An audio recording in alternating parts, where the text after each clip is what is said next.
히브리서 2장 14절에서 18절까지 같이 보시겠습니다. 히브리서 2장 14절에서 18절입니다.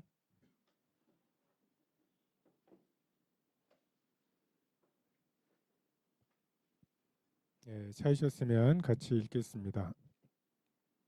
14절 시작.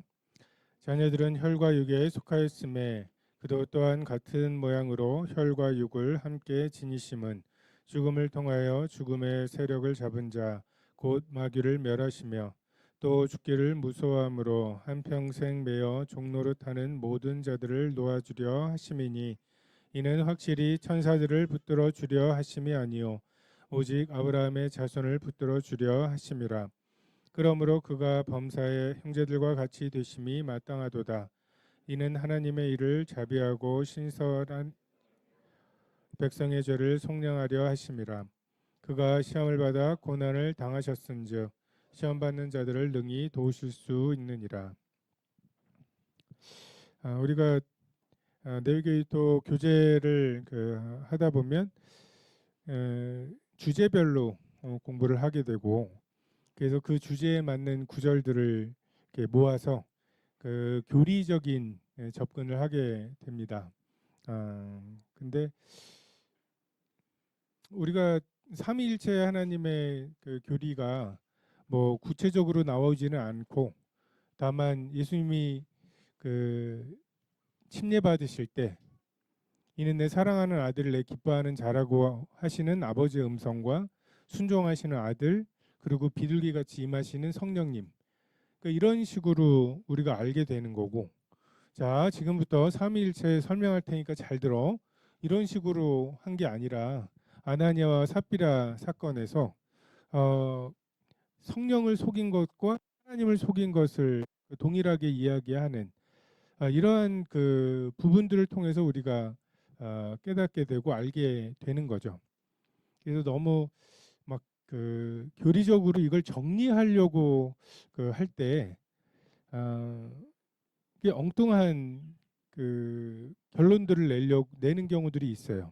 이게 그냥 아브라함의 하나님, 이삭의 하나님, 야곱의 하나님이 그 맥락 속에서 하나님이신 거지, 아브라함의 하나님을 정의하고, 근데 그 아브라함의 하나님이 왜 이삭은 이렇게 대하시나, 야곱은 왜 이렇게 대하시나, 다윗은 십계명에 따르면 죽어야 되는데 왜 그렇게 안 하시나, 막 이런 이제 그 혼란들이 있을 수 있습니다.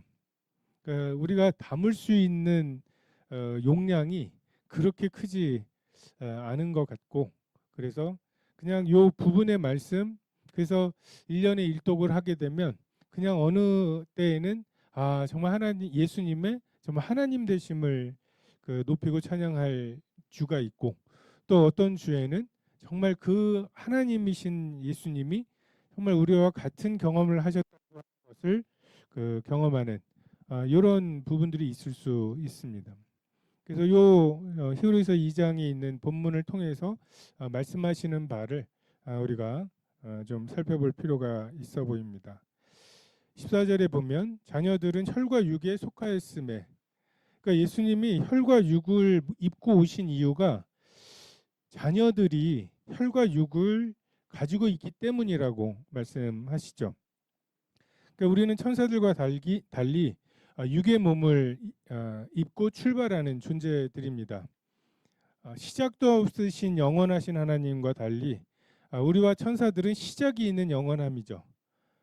그리고 그 천사와 우리의 차이는, 천사들은 육의 몸을 입은 적이 없는 그 영원함이라면, 우리는 우리의 존재, 그 무한함, 영원함 맨 앞에 100년 정도의 육의 몸을 입고 있는 그런 시기가 있다는 것을 생각할 필요가 있습니다. 우리가 이 100년 동안 죄로 인해서 내가 벗었으므로 두려워하여 숨었나이다, 그리고 하나님 앞에서의 부끄러움, 서로 간의 부끄러움, 이 문제를 해결해야 하죠. 그래서 동산에 거니시는 하나님의 소리가 다시 들릴 때 달려나가 맞으면서 정말 두려워하는 종의 영이 아니라 양자의 영, 아빠 아버지라고 부르짖는 그 영을 가지고 하나님을 맞을 준비를 해야 되고, 또 요한복음 3장에 나오는 대로 빛으로 나아가는 자는 자기가 행한 것이 진리 안에서 행한 것임을 나타내려고, 하나님 앞에서 행한 것임을 나타내려고 빛으로 나아간다고. 그러니까 우리가 그 심판대, 빛 가운데 계시는 그 심판을 견딜 수 있는 유일한 방법, 이거는 내가 하나님 앞에서 행한 거다 라고 하는 그 부분을 이 100년 동안, 육의 몸을 입고 있는 요 100년 동안 갖추고 가야 할 필요가 있죠. 예수님께서는 이러한 자녀들을 형제라 부르시기를 부끄러워하지 않으시는, 만물이 인하고 만물이 말미암은 분이 정말 우리와 그 고난을 통해서 그 우리를 구원하시고, 그래서 형제라 부르기를 부끄러워하지 아니하시는 원리가 있습니다.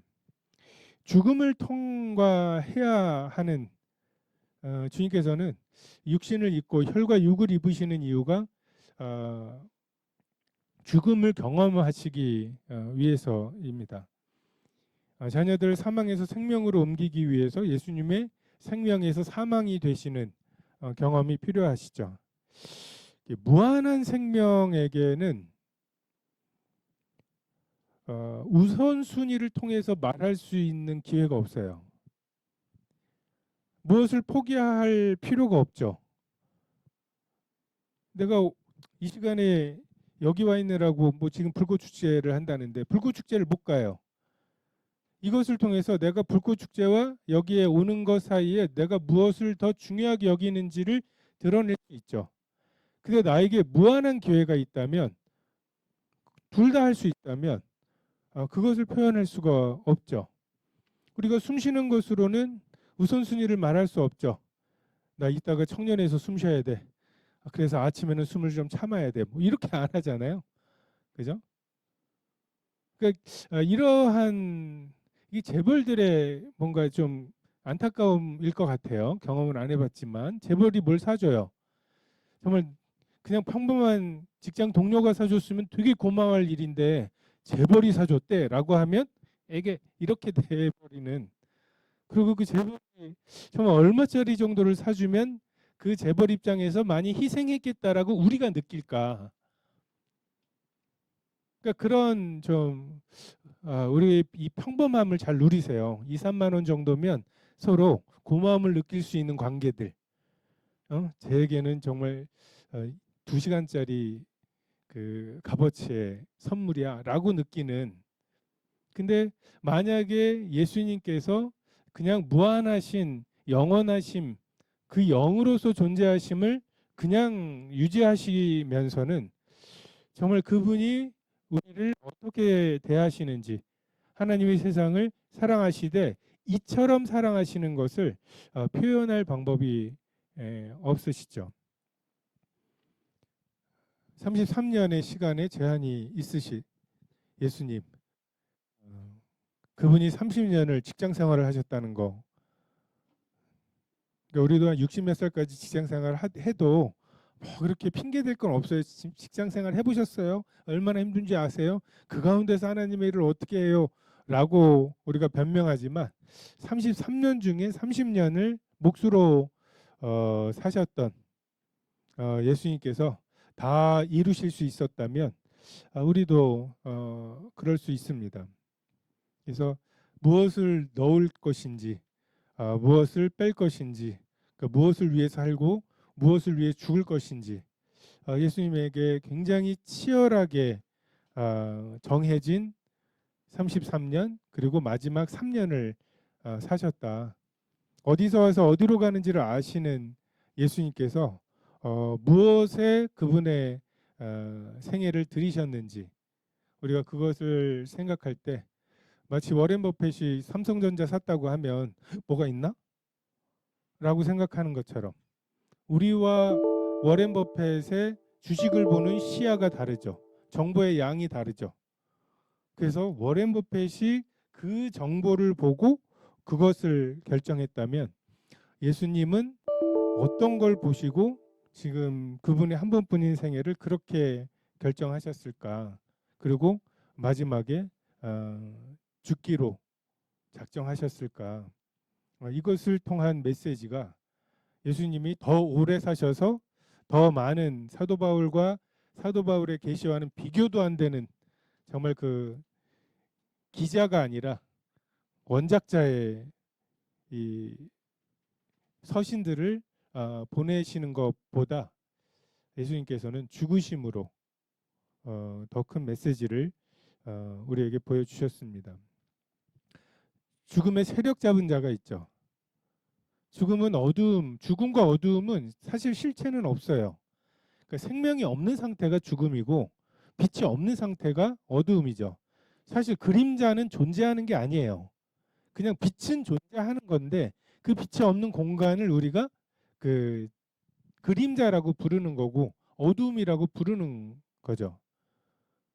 그래서 사실 진공이 존재하냐라는 말장난이 있어요.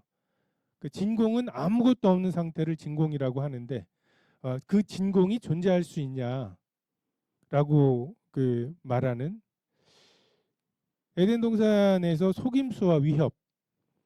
그러니까 사탄과 하나님은 서로가 뭔가 실체를 가지고 싸운다기보다는 하나님, 빛과 생명이신 하나님으로부터 사탄이 그 하나님 없는 상태로 우리를 속여서 결정하게 만드는 이것이 죽음의 세력의 실체입니다. 가인이 하나님의 얼굴을 떠나서 에덴의 동편으로 가서 에녹성을 짓고 거기에 그 퉁소 부는 자, 각양 기계 만드는 사람, 그리고 육축 치는 자, 뭐 이런 업적들을 만들어가는. 그러니까 하나님은 농경을 말씀하셨거든요. 이마에 땀이 흘러서 먹고 사는 이것을 말씀하셨는데 하나님의 그러한 규칙 말고 살 길을 만들어내고 마음의 모든 생각이 악한 상태가 되어버리는 이게 어둠의 그리고 죽음의 권세이죠. 그리고 먹음직 보암직 지혜롭게 할 만큼 탐스러움을 무기로 육신의 정욕과 안목의 정욕과 이생의 자랑을 따라서 살도록 만드는.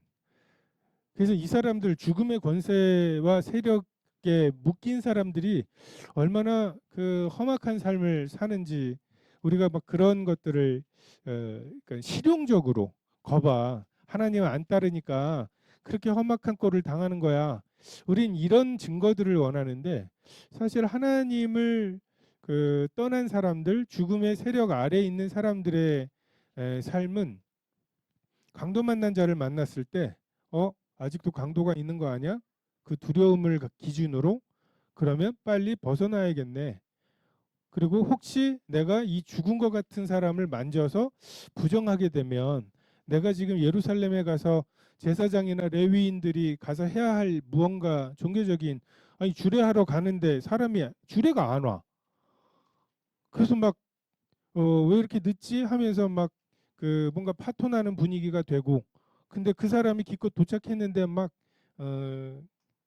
피범 해가지고서 와가지고서 아유 지금이라도 빨리 하세요라고 하는데 내가 시체를 만져서 뭐 이래 버리면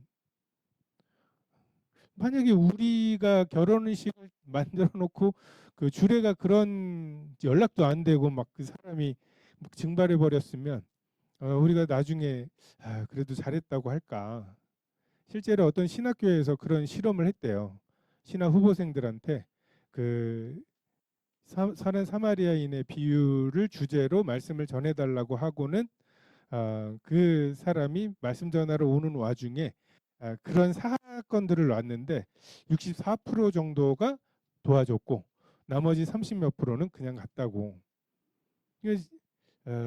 그렇게 우리가 지금 이 교과서로 배우는 것과 실제로 당했을 때가 또 다를 것입니다. 그건 죽음의 세력 잡은 자가 노아의 홍수 때 역사에서 그 노아의 홍수 때 방주 만드는 거 뭐 핍박하거나 죽이거나 하지 않았어요. 그냥 먹고 마시고 시집가고 장가가고 사고 팔고 그 평범한 일상을 살게 만드는 어찌하여 영생을 얻으리이까 그 생명의 길을 가지 못하게 하는 것으로 죽음의 세력은 충분합니다. 또 간혹 머리가 뛰어나서 뭐 그 스마트폰도 만들고 뭐 엔비디아 같은 막 4조 달러짜리 기업도 만들 수 있죠. 근데 그것이 전부인. 이에 대해서 십자가는 정말 이 사탄이 구사하고 있는 모든 무기에 완전히 반대되는 것이죠. 정말 털끝 하나라도 감각이 불쾌해지기를 바라지 않고 정말 내 몸에 그 포도당 농도가 조금이라도 줄어드는 거, 산소 농도가 조금이라도 줄어드는 거, 우리가 이거를 극적으로 피하려고 하잖아요. 얼마나 예민해요. 그게 우리들의 육신을 따라 살아가는 삶의 방향인데 시작부터가 억울한 재판으로 시작을 하고 매맞고 자기가 지는 그 달려야 할 십자가를 그 지고 그 채찍질 가운데에서 그 골고다를 올라가고 못이 박히고 언제라도 내려올 수 있는 그 십자가의 그 6시간 이 모든 것은 우리가 사단의 속삭거림에 귀를 기울일 때 한 가지도 순종할 수 없는 거죠. 그리고 그 길에 순종하지 않을 때 우리는 편안하고 행복한 삶을 살겠지만 영생은 없습니다. 하나님과의 추억이 없어요. 겟세마네의 그 기도와 그 고민 그리고 십자가에서의 죽음 그거 외에 우리가 영생을 얻을 다른 방법이 없습니다. 아가서에도 사랑은 죽음같이 강하다고 우리가 두려워하잖아요. 죽는 거. 내가 원하는 것처럼 되지 않는 것. 이것을 되게 우리가 두려워하는데 이것을 극복할 수 있는 유일한 것 죽지 뭐 라고 할 게 사랑밖에 없습니다.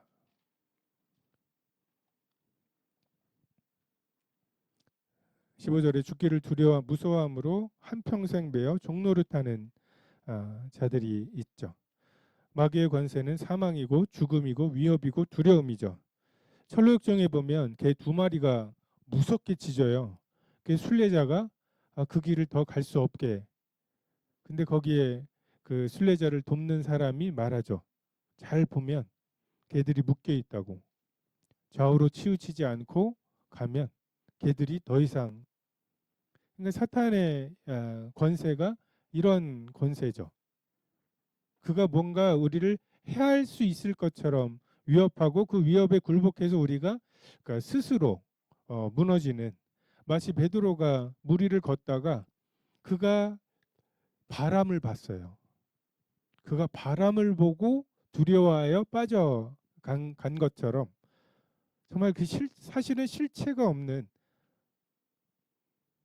무섭게 짖길래 정말 하나님의 말씀에 의지해서 한번 주먹을 뻗어봤더니 깨갱 소리가 나는 근데 굉장히 허장성세로 자신을 과장하고 나를 죽일 수 있는 것처럼 근데 주님께서는 그 막 사탄에 대해서 계속해서 하시는 말씀이 두려워하지 말라고 그것은 두려워할 것이 아닙니다.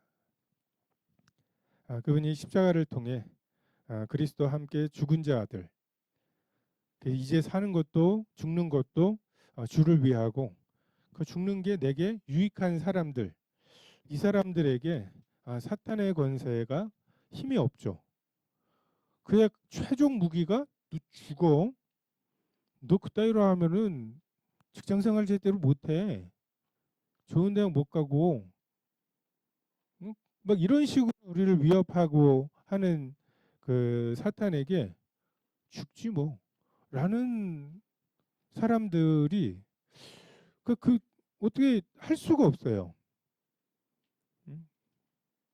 학교에서도 제일 무서운 애들이 대학 당하지 뭐. 아니 엄마가 다니래서 다니는 거예요. 뭐 이런 애들. 진짜 위협이 먹히지를 않고 교육이 안 되는 애들. 근데 정말 그 세상이 감당할 수 없는 그런 사람 또는 죽는 게 무섭긴 한데 정말 죽음만큼 가치 있는 것을 발견한 사람들. 이것을 위해서라면 난 죽어도 괜찮다. 아까 아가선 말씀처럼 사랑. 그리고 정말 나보다 더 오래 존재할 하나님의 말씀, 하나님, 영혼. 이것은 우리가 죽을 수 있는, 위하여 죽을 수 있는 무언가잖아요. 그것을 발견한 그 사람들의 죽음 앞에서의 그 담대함, 이것이 죽음의 권세를 넉넉히 이깁니다. 우리가 사라질까봐 또는 잊혀질까봐 두려워하잖아요. 근데 그러한 우리들에게 정말 진정으로 사라지지 않고 잊혀지지 않는 영원한 생명의 길을 예수님이 보여주셨죠.